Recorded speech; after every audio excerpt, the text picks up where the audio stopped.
저수지에 사는 고래. 오영희.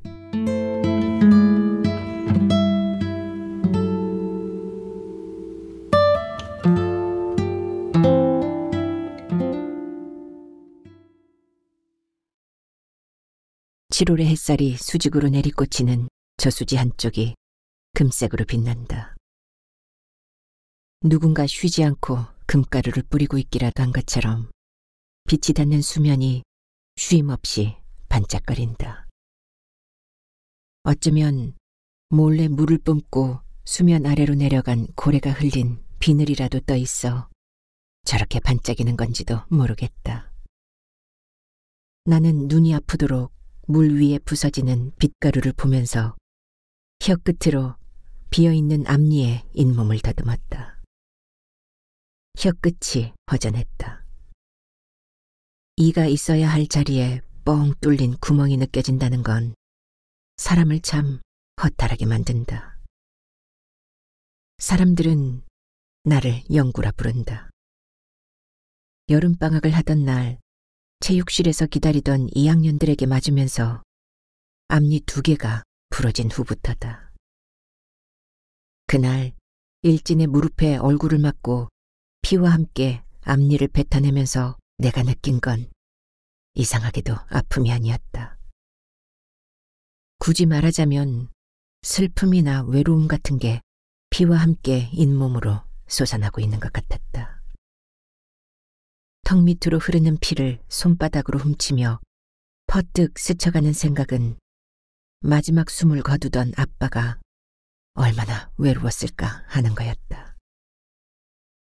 아스팔트 바닥에 뇌수를 흘리며 죽어간 아빠는 슬프거나 외로울 때 저수지로 나와 하염없이 있다 보면 고래가 보인다고 했었다. 그래서일 것이다. 틈만 나면 저수지로 나와 해질녘까지 시간을 보내게 되는 건. 그날 생각을 하면 아직도 입 언저리가 얼얼하다. 강목을 든 기태 녀석이 뒤통수를 후려쳤고 교내 봉사 중인 일진이 고꾸라지는 내 얼굴을 무릎으로 치면서 입안에 화다닥 열기가 퍼지던 느낌. 불에 달군 쇠뭉치가 입안으로 쑥 들어오는 것 같았다. 금세 부풀어 오르는 입술 사이로 2개의 이를 뱉어내는 걸 보고 나서야 녀석들은 주먹질을 멈췄다. 교복 앞서프로 침과 범벅이 된 피가 진득하게 베어드는 걸 보더니 일진은 칵 하고 가래를 뱉었다. 가자!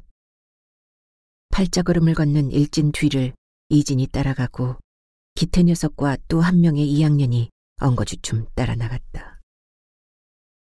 체육실의 육중한 문을 삐걱 쇳소리를 내면서 열고 나가는 2학년들 꽁무니에서 기태 녀석이 슬며t 뒤를 돌아보았다.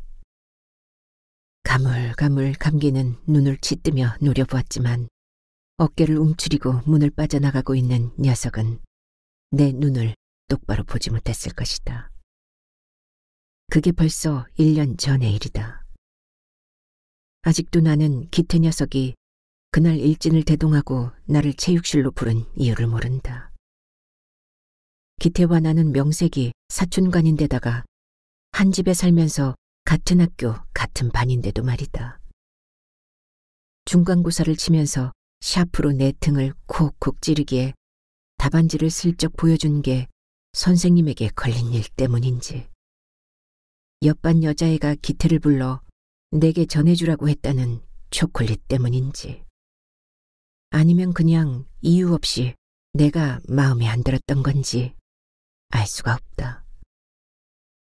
단지 내가 큰 집에 더부살이를 하고 난 이후부터 기태 녀석의 말더듬이 더 심해졌다는 생각이 들 뿐이다.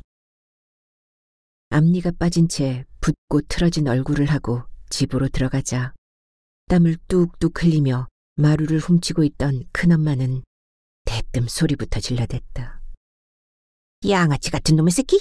생활비 한 푼 안 내고 얹혀 사는 주제에 하고 다니는 꼬라지하고는 허구한 날 쌈박질이니?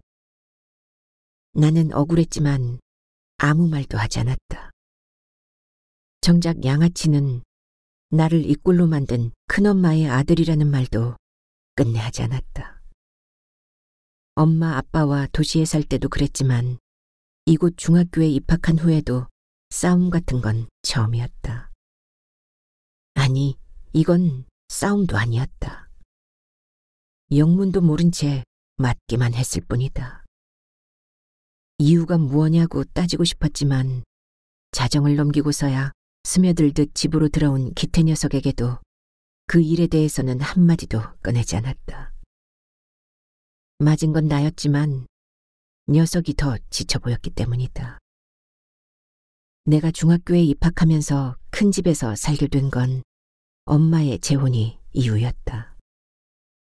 아빠의 죽음 이후 하루하루 말을 잃어가던 엄마가 어느 날 볕 잘 드는 마루에 나를 앉히고 손톱을 깎아주며 말했다. 아빠의 고향 마을에 있는 중학교를 다니면서 큰아빠네 식구와 지내라고. 나이가 같은 사촌도 있으니 심심하진 않을 거야. 엄마는 조심스럽게 검지 손톱 끝에 거스러미를 떼어주었다. 왜냐고 묻고 싶었고 싫다고도 하고 싶었지만 나는 얌전히 고개를 끄덕거렸다. 너무 오랜만에 엄마 목소리를 듣는 것만으로도 고마웠다. 큰 집이 아니라 무인도에 가라고 했더라도 고개를 끄덕였을 것이다. 내가 엄마 곁을 떠나야만 엄마가 목소리를 되찾을 거라는 생각에 스프링 인형처럼 자꾸만 고개를 끄덕거렸다. 그러면서 왈칵 아빠가 보고 싶었다. 아빠는 늘 이야기했다. 아빠의 고향 마을 저수지에는 고래가 산다고. 저수지에 고래가 산다는 말을 아무도 믿지 않았지만 아빠는 어린 시절 곧잘 저수지로 가서 고래를 보고 갔다고. 아빠가 자라 어른이 되는 동안 고래도 아빠가 자라는 꼭 그만큼 몸집이 커가더라고 했다. 아빠가 대학생이 되었을 때 고래도 어른이 되었고 엄마와 결혼을 하고 나를 낳았을 때는 저수지가 좁아 제대로 헤엄을 칠 수도 없을 만큼 고래도 커져 있더라며 아빠는 양팔을 쫙 벌렸다. 그래서 슬프고 외로울 땐 고향을 갔고 저수지를 바라보며 고래를 기다렸다는 아빠 눈에 언뜻 푸른 물을 뿜는 고래가 비치는 것도 같았다. 중앙선을 넘어온 버스가 아빠가 탄 차를 덮치고 차 밖으로 튕겨져 나간 아빠의 뇌수가 흘러 바닥을 적시기 전까지 나는 그 고래 이야기를 들으며 잠들곤 했다. 그렇게 엄마와 나를 두고 떠난 아빠가 외롭지는 않을까. 너무 외로워서 지금쯤 슬그머니 무덤에서 나와 금빛 물결 일렁이는 저수지 바닥에 누워 고래를 기다리는 건 아닐까. 온유월의 긴 볕이 잦아들 때까지 나는 그렇게 저수지 옆 무덤가에 앉아 시간을 보내고 있었다. 학교가 파한 뒤 곧장 집으로 가보아야 큰엄마 잔소리에 시달리는 시간만 길어질 건 뻔하다. 10년째 백수로 지내는 큰아빠와 읍내 식당에서 일하는 큰엄마에게 얹혀 살면서 그 정도 요령은 터득한 지 오래다. 큰아빠는 집 밖으로 나가는 걸 두려워했다. 어쩌다 용기를 내 집을 나서더라도 사람이 보이면 후다닥 도로 들어와 버렸다. 마을 뒷산을 관통하는 터널 공사를 할 때 농사를 짓던 큰아빠는 마을의 아저씨들과 함께 일용직 근로자로 공사판에서 일을 했다고 한다. 터널 진입로부터 폭약을 재고 발파를 하고 나면 한 무더기씩 쌓이던 돌을 삽으로 떠서 트럭에 싣는 게 주된 일이었다. 그러다 커다란 암이 나와 공사 진행이 안 될 때는 곡괭이로 바위 옆을 파내는 일을 하기도 했다. 사고가 난 건 오후 참시간에 읍내 꽃다방 미쓰리가 커피 배달을 왔을 때였다. 미쓰리가 타고 온 오토바이 소리가 공사장 앞에 멎자 우르르 달려나가던 아저씨들 중 한 명이 오전에 발파를 하고 걷지 않은 전선에 걸려 넘어졌고 그 바람에 발파 스위치가 작동되면서 오전 발파에서 불발했던 화약 하나가 터져버렸다. 큰 폭발은 아니어서 다친 사람은 없었다. 하지만 큰아빠는 느닷없이 쏟아져 내리는 돌무더기에 갇혀버렸다.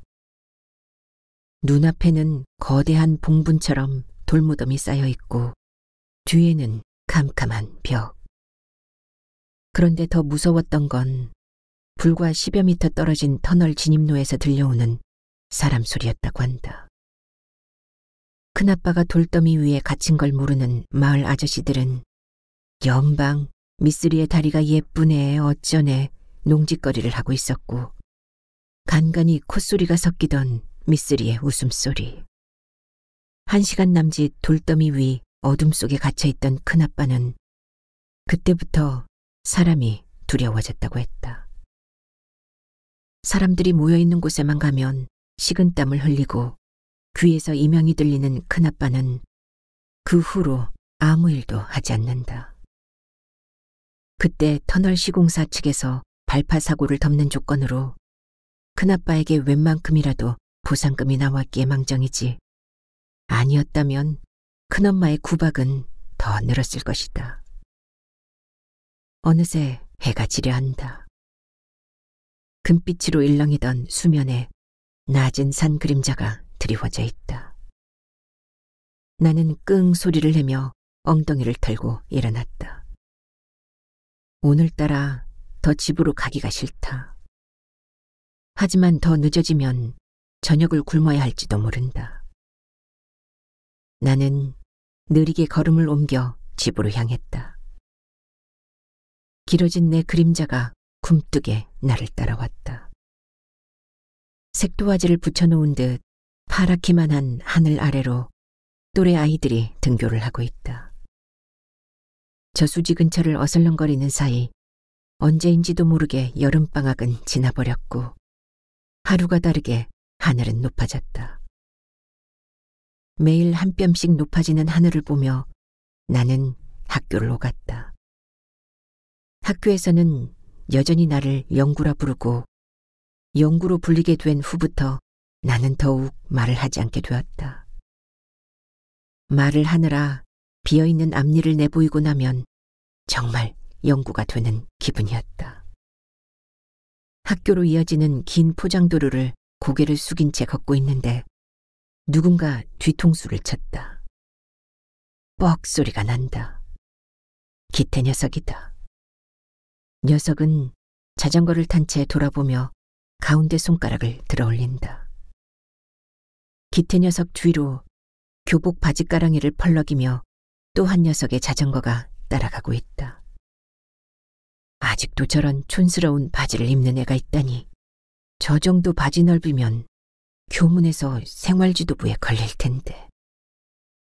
녀석들은 오늘도 운동장에서 오리걸음을 100번쯤 하고 첫 교시를 시작하게 될 것이다. 나는 벌써 저만큼 앞서가고 있는 기태의 뒷모습을 바라보았다.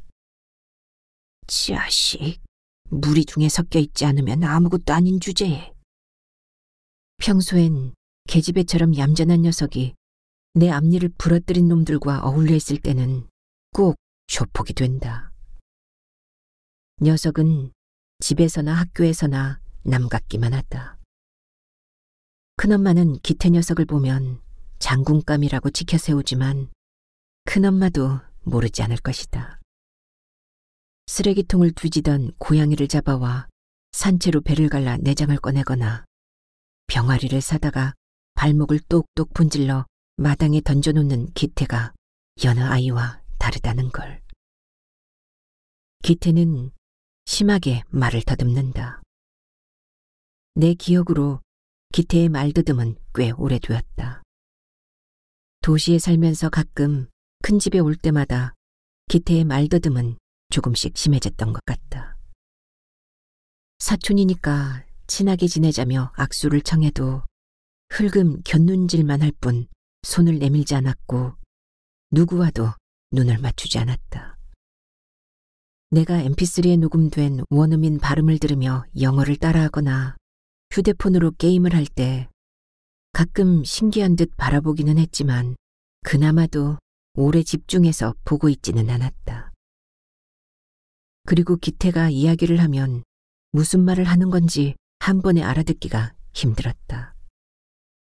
게임 이야기를 했다가 불쑥 드라마 얘기를 하고 드라마 얘기를 하다가는 갑자기 음식 이야기나 연예인 얘기를 꺼냈다.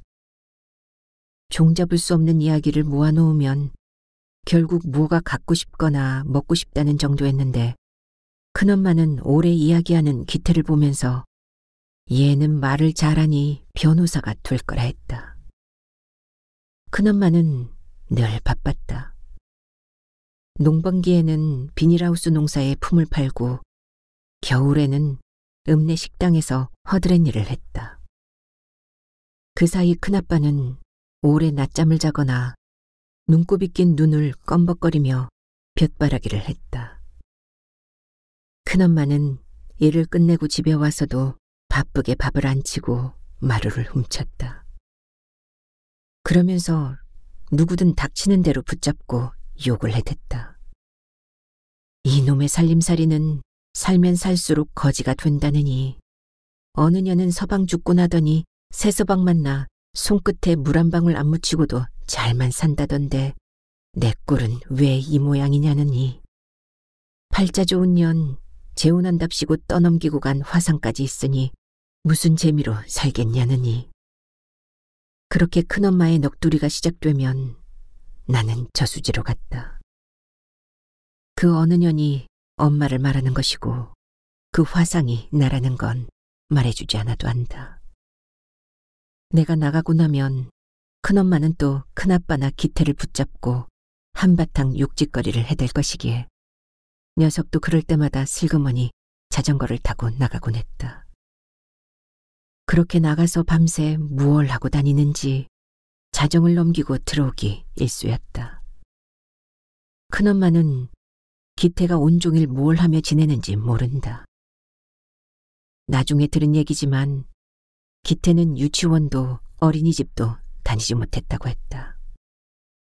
방 한쪽에 밥상을 차려놓고 텔레비전 리모컨을 쥐어주고 큰엄마는 허리를 두드리며 일을 나갔고 기태는 온종일 텔레비전을 보면서 지냈다. 그러면서도 엄마 한 번 찾지 않고 유아기를 보냈다는 게 큰엄마에게는 자랑거리였다. 아마도 기태는 긴 여름낮 마당을 기어다니는 개미를 잡아 더듬이와 머리를 떼어내가며 큰엄마를 기다렸을 것이다. 아무리 개미를 잡고 큰아빠 옆에서 볕바라기를 하고 낮잠을 자도 큰엄마는 쉽게 돌아오지 않았고 기태는 늘 지루했을 것이다. 긴 기다림과 지루함 속에서 말을 익혀가던 기태는 더듬이가 떨어져 나간 개미처럼 무엇을 해야 할지 몰라 다시 개미를 잡으며 혼자 놀아야 했을 것이다. 큰엄마 표현대로 신통하게도 엄마 한 번 안 찾고 잘 크는 것이 아니라 찾아도 오지 않는 엄마를 포기해버렸을 수도 있다는 걸 큰엄마는 모른다. 말을 더듬는 것은 제대로 말을 가르쳐주는 사람도 말을 주고받을 사람도 없었기 때문인지 모르는데 큰엄마는 그런 생각도 해보지 않은 것 같다. 그리고 그 긴 하루를 보내면서 기태가 느낀 건 지루함이 아니라 외로움이었을 거라는 것도. 오늘따라 유난히 집이 어질러져 있다. 부엌에는 설거지거리가 그득하고 마루에는 기태 녀석이 벗어둔 옷가지들이 널려있다. 그 옆에서 큰아빠는 웅크린 채 잠에 빠져있고 유난히 시끄러운 파리 몇 마리가 윙윙거린다. 큰엄마는 밥만 축 내지 말고 집안일이라도 거들나지만 큰엄마가 시키는 일을 하거나 하지 않거나 내게 돌아오는 잔소리는 늘 똑같다. 큰엄마가 올 때쯤 마루를 훔치거나 마당을 쓸고 있어도 큰엄마는 한 번도 집이 깨끗하다는 말을 해주지 않았다. 오히려 그런 날은 빨래는 왜 걷지 않았냐며 더 나를 세워 소리를 질러댔다. 빨래를 걷어 잘 개어놓더라도 마찬가지였다. 나는 옷가지들을 대충 정리할까 하다가 신발을 꿰어찼다. 기태 녀석도 학교가 파하자마자 집에 책가방만 던져두고 나가버렸다. 집에 있다가는 또 어떤 날벼락이 떨어질지 모른다. 대문을 나서자 제법 찬기가 묻은 바람이 확 끼쳐왔다. 저수지 쪽으로 걷는 내내 바람이 불었다. 아빠는 바람이 불어 저수지에 잔물결이 질 때면 커다랗게 물을 뿜는 고래의 등을 볼 수 있다고 했다. 아빠가 자라는 만큼 몸이 커지더라는 고래가 내게도 보였으면, 세상이 이대로 딱 멈춰버렸으면 싶도록 저수지 옆 무덤가는 적막하고 평화로웠다. 여름 끝에 바람은 쉬지 않고 불어와 얼굴을 간지러주고 있고 짙은 녹색의 풀냄새는 폐부 깊숙이 빨려 들어왔다. 무덤 옆에 가만히 팔베개를 하고 누웠다. 아, 이대로 시간이 멈추고 나는 땅속으로 꺼져버리면 얼마나 좋을까.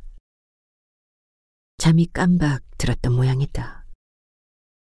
수런거리는 소리에 잠을 깨보니 저수지 저편에 서너 명의 아이들이 모여있다. 자세히 보니 기태 녀석과 그 무리들이다. 그리고 여자애 하나가 있다. 아, 저 여자애. 2학기에 들면서 서울서 전학으로 온 저 여자애는 지적 장애아라고 했다. 서울 학교에서 왕따를 심하게 당해 우울 증상을 보이자 시골로 이사를 왔다는데 여기서도 저런 여자애를 왕따시키지 않을 이유는 없다. 여자애는 아무 데서나 희죽희죽 웃고 다녔다. 수업 시간에 벌떡 일어나 옆반 문을 열기도 하고 허락도 없이 남의 가방에서 필통이나 거울 따위를 꺼내보기도 했다. 심지어 무턱대고 교장실로 들어가 장식장 유리를 깨는 바람에 학교가 발칵 뒤집힌 적도 있다. 다들 여자애를 멀리했다. 여자애가 희죽희죽 특유의 웃음소리를 내며 복도를 걸어가면 아이들은 일제히 한쪽 벽에 붙어섰다. 여자애와 어쩌다 손만 스쳐도 비누칠을 해가며 손을 씻어댔다. 지적 장애라는 게 전염되지 않는다는 걸 모르지는 않지만 그래도 여자애가 가까이 오면 다들 약속이나 한 듯이 한쪽으로 비켜섰다. 남자애들은 여자애가 지나가고 나면 재수없다며 침을 뱉기 일쑤였다. 어느 날 여자애는 수업 시간에 큰 소리로 울었다. 칠판 가득 시를 판사하고 있던 국어 선생님이 놀란 목소리로 왜 우냐고 물었다. 여자애는 칠판에 외로우니까라는 식구를 가리키며 서럽게 울었다. 여자애가 우는 건 처음이었다. 늘 반쯤 입을 벌린 채 어눌한 발음으로 떠들어대면 누구도 귀를 기울여주지 않았지만 여자애는 잠시도 쉬지 않고 말을 했다. 그런 애가 외롭다는 단어를 알고 있다는 게 신기했다. 외로우니까를 가리키며 눈물을 흘린다는 건 아마도 그 말을 정확히 알고 있기 때문일 것이다. 올해 초임 발령을 받은 국어 선생님은 여자애에게 다가가 이렇게 말했다. 네가 먼저 가슴을 열고 다가가렴. 그럼 외롭지 않을 거야. 그 다음부터 여자애는 정말 외롭지 않게 됐다. 여자의 주위에는 남자애들이 우글거렸고 학교가 파하면 산으로 들로 여자애를 데리고 다니기 바빴다. 여자애가 먼저 가슴을 열었기 때문이다. 남자애들 앞에서 교복 단추를 열고 중학교 2학년의 봉긋한 가슴을 내보이면 남자애들은 환호성을 질렀다. 초코파이 하나를 손에 쥐어주고 여자애가 그걸 먹는 사이 치마를 들추고 팬티 속을 들여다보는 남자애도 있었다. 여자애는 그러거나 말거나 손에 묻은 초콜릿까지 다 핥아먹고 제 손으로 가슴을 열어 보이며 또 희죽 웃었다. 저수지 건너편에서 기태 무리들이 할 짓은 뻔하다. 여자애는 그렇게 가슴을 열어 보이고 남자애들이 환호해주면 외롭지 않은 모양이다. 여자애의 희죽거리는 웃음소리가 저수지의 잔물결을 타고 들려왔다. 무리 중에 한 놈이 오래 먹을 수 있는 뭔가를 여자의 손에 쥐어주었나 보다. 그리고는 아예 팬티를 벗겨버렸을지도 모른다. 개새끼들. 나도 모르게 욕이 튀어나왔다. 나는 괜히 무덤가에 난 풀을 한 더미 뽑아 저수지에 던져놓고는 엉덩이를 털며 일어났다. 큰엄마가 모처럼 삼겹살을 구웠다. 읍내 식당에서 일하기 시작하면서 큰엄마의 벌이가 좀 나아진 모양이다. 미간 사이에 깊게 고립되어 있는 인상은 그대로지만 큰아빠나 나를 쏘아부는 눈빛에 날이 서지 않은 걸로 보아서 손님에게서 팁이라도 후하게 받은 모양이다. 밥상 앞에만 있으면 예외 없이 밥은 오지게도 축내네로 시작되는 구박도 하지 않았다.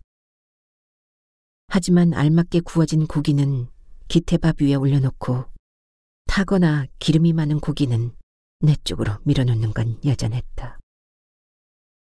아빠는 고기를 좋아했다. 원양상선의 2등 항해사였던 아빠가 배에서 내리는 날이면 엄마는 제일 먼저 삼겹살을 구웠다. 기름이 지글거리는 삼겹살을 안주로 소주를 마시면서 아빠는 마우리족의 인사법을 가르쳐준다며 내 얼굴에 코를 비벼댔다. 때로는 식인 풍습을 가진 인종이 아직도 아프리카 오지에 살더라는 얘기나 호주의 밀림에서 유령을 보았다는 얘기를 들려주기도 했다. 그러다 취기가 좀 오른다 싶으면 예외 없이 고래 이야기를 꺼냈다. 아빠가 10살이 되던 해 할머니가 돌아가셨다고 한다. 아직 죽음이 무언지 이별이 무언지도 모르는 채 몸에 맞지도 않는 상복을 입고 추상을 치르고 나서 아빠는 처음으로 저수지로 갔다. 추상을 치르는 내내 집안 가득 사람들이 북적거려 아무도 없는 곳을 찾느라 찾은 게 저수지였고 그렇게 저수지가에 앉아 해가 지도록 있어도 아무도 찾으러 와주지 않아 아빠는 더 슬펐다고 했다. 그리고 그렇게 혼자서 슬퍼하는 것이 외로움이라는 걸 알았다며 아빠는 소주잔을 기울였다. 아빠가 이런 게 외로움이구나 하며 눈물을 한 방울 떨구자 저수지 위로 조그맣게 파문이 일고 그 파문 안에서 더 작은 파문이 일더니 느닷없이 고래가 나타나더라며 아빠는 삼겹살 한 점을 우물우물 씹었다. 그렇게 모습을 드러낸 고래의 배는 은색이었고 회색이 감도는 등 위로 푸른 물이 솟구치더라고 했다.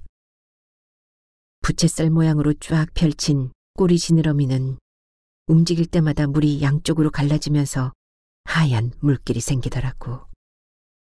하지만 좁은 저수지에 갇힌 고래는 같은 자리를 뱅뱅 돌고 있어 아빠는 그게 견딜 수 없이 답답해 자꾸만 눈물이 나더라며 또 한 잔의 소주를 꼴깍 소리를 내며 삼켰다. 그렇게 한참을 울고 있는 아빠를 고래는 작고 까만 눈으로 오래 들여다보더니 조금씩 몸을 가라앉히며 물속으로 들어가더라고.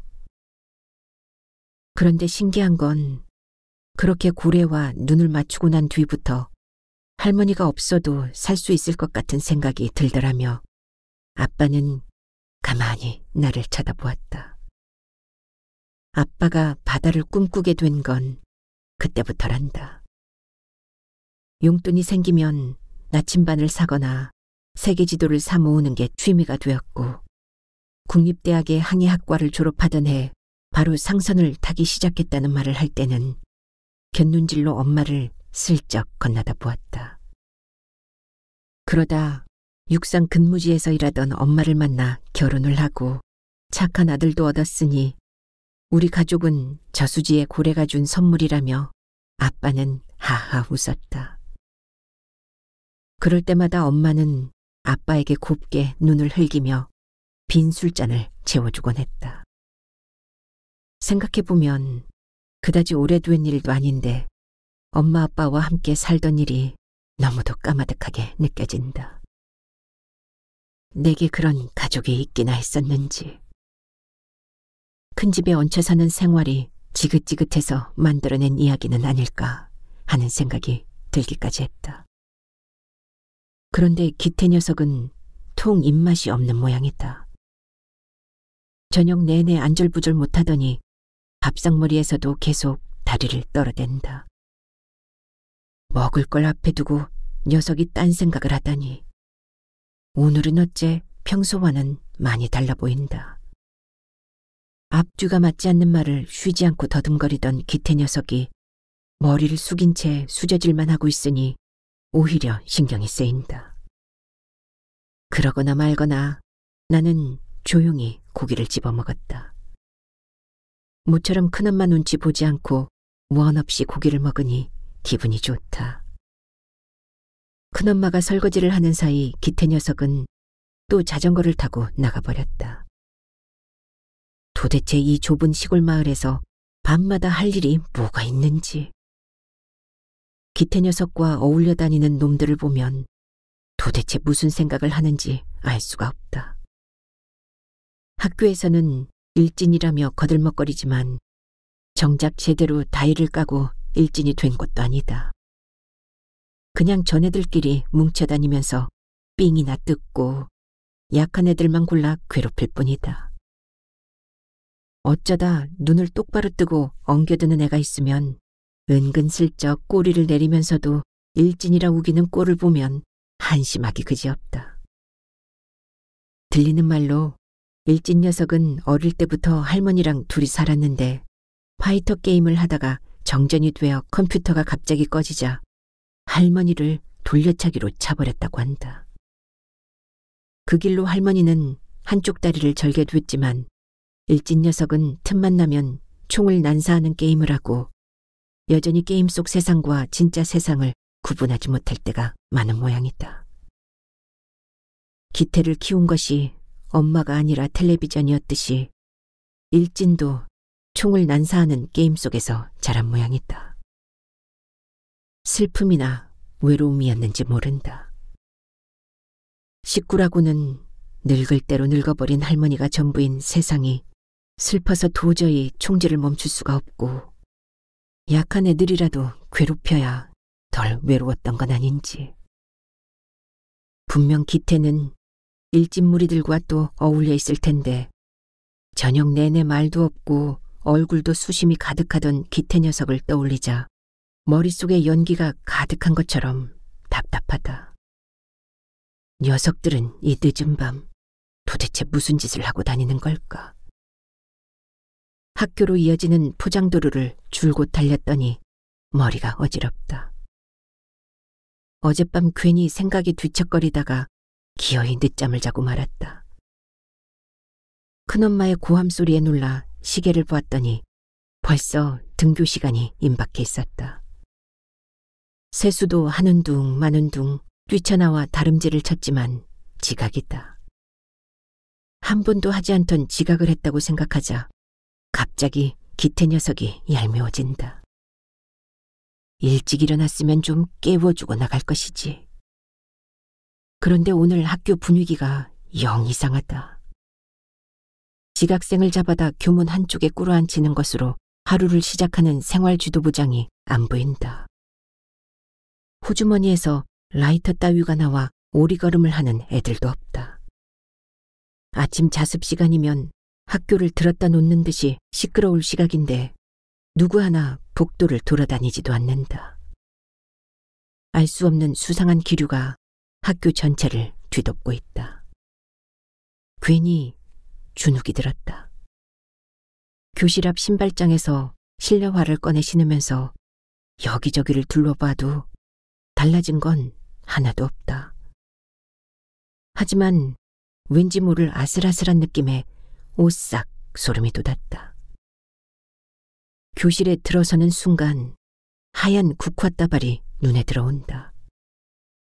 나도 모르게 낮은 신음소리가 흘러나왔다. 교실의 맨 오른쪽 뒷자리, 여자애의 자리다. 도대체 어떻게 된 일일까? 평소 같으면 남자의 서넛이 가슴을 열어보라며 여자애를 애워싸고 있어야 할 곳에 난데없이 흰 국화라니. 나는 순간적으로 기태 녀석을 돌아보았다. 녀석은 고개를 푹 수그린 채 연신 손톱을 깨물어 뜯고 있다. 내가 다가가자 흘깃 곁눈을 뜨더니 다시 손톱을 물어뜯는다. 열병이라도 걸린 듯 다리까지 떨고 있다. 번뜩 날카로운 금속 같은 게 빠르게 내 머릿속을 훑고 지나갔다. 나는 기태 녀석의 귀에 대고 들릴락말락한 소리로 물었다. 너희들 어제 저수지에서 무슨 짓을 한 거냐? 내 말에 기태 녀석은 꺽꺽 숨을 몰아쉬었다. 무슨 말인가 하려는 모양인데 도무지 알아들을 수 없는 소리만 더듬거린다. 난 아니야. 나는 손도 대지 않았어. 일진이 그랬어. 난 그냥 돌멩이만 주워다 줬어. 정말이야. 난 아니야. 내가 그런 게 정말 아니야. 녀석은 새파랗게 질려서 입술을 달달 떤다. 나는 녀석을 진정시키고 싶었지만 어떻게 해야 할지 알 수가 없었다. 그때 교실의 앞문과 뒷문이 동시에 열렸다. 앞문으로는 담임이 들어오고 뒷문에는 머리를 짧게 깎고 운동화를 신은 두 명의 아저씨가 들어왔다. 담임이 조용히 기태를 지목하자 아저씨들은 천천히 기태에게로 다가왔다. 그리고는 말없이 기태의 양팔을 한쪽씩 잡고 교실을 나갔다. 기태는 여전히 꺽꺽 숨을 몰아쉬면서 뒤를 돌아보았다. 순간 녀석과 눈이 마주쳤다. 뭔지 모를 간절함이 두 눈에 가득했다. 녀석도 누군가와 눈을 맞출 수 있었구나. 나도 덩달아 온몸이 떨렸다. 지난밤 여자애는 남자애들에게 기어이 윤관을 당했던 모양이다. 그런데 곱게 당하고만 있지 않았는지 버둥대다가 머리를 돌로 맞았다고 했다. 얼떨결에 여자의 머리를 돌로 찍어버린 기태 무리들은 한참이 지나도 여자애가 깨어나지 않자 저수지 안으로 여자애를 던져버렸던가 보다. 밤이 늦도록 여자애가 돌아오지 않아 여자애의 부모는 경찰에 신고를 했고 저수지 옆에서 여자애의 가방이 발견됐다고 한다. 그리고 저수지 옆에 움막을 짓고 파프리카 농사를 짓고 있는 노인이 우리 학교 교복을 입은 남자의 셋과 여자의 하나가 오후 내내 저수지 옆에서 노닥거리는 걸 보았다고. 그리고 그중 한 녀석은 심하게 말을 더듬더라는 증언을 했다는 이야기가 삽시간에 퍼졌다. 갑자기 아이들이 우르르 창가로 몰려간다. 교실마다 아이들이 유리창에 붙어서서 운동장을 바라보고 있다. 두 명의 경찰은 까만 승용차 뒷자리에 기태를 태웠다. 그리고는 천천히 운동장을 가로질러 학교를 빠져나갔다. 얼핏 기태 녀석이 뒷 유리창 쪽으로 얼굴을 돌린 것도 같지만 교실에서 차 안이 보일 리는 없다. 하지만 녀석이 지금 어떤 마음일지는 알 것 같다. 일진도 이진도 없이 혼자서 가고 있는 저 길은 얼마나 외로울까. 나는 갑자기 숨을 쉬기가 힘들었다. 공기 속의 산소가 다 사라진 듯 아무리 숨을 크게 들이마셔도 폐에 산소가 들어가는 것 같지가 않다. 나는 조금 전에 기태처럼 꺽꺽거리며 숨을 몰아쉬었다. 그럴수록 숨은 더 가빠졌다. 숨이 가빠지면서 자꾸만 눈가에 이슬이 맺혔다. 눈물을 흘리면 안 된다는 생각에 어금니를 꽉 깨물었다. 내가 눈물을 흘리면 아이들은 이제 바보 영구라고 놀릴 게 뻔하다. 딴 생각을 해보려고 머리를 세차게 흔들었더니 기어이 눈물 한 방울이 볼을 타고 내린다. 칠판에 적힌 외로우니까를 가리키며 시끄럽게 울던 여자애처럼 나도 소리를 내며 울고 싶다. 여자애는 지금쯤 고래를 만났을까? 등에서 커다란 물줄기를 뿜으며 꼬리를 흔든다는 고래. 이제 여자애는 저수지 바닥에 누워 고래의 흰 배를 어루만지며 더 이상 가슴을 열어 보이지 않아도 외롭지 않을 수 있을까? 어쩌면 여자애는 기태 녀석들이 저수지로 던져넣은 게 아닌지도 모른다. 아무래도 여자애는 금빛 물결을 가르고 올라와 멋지게 물을 뿜는 고래를 따라갔을 것만 같다.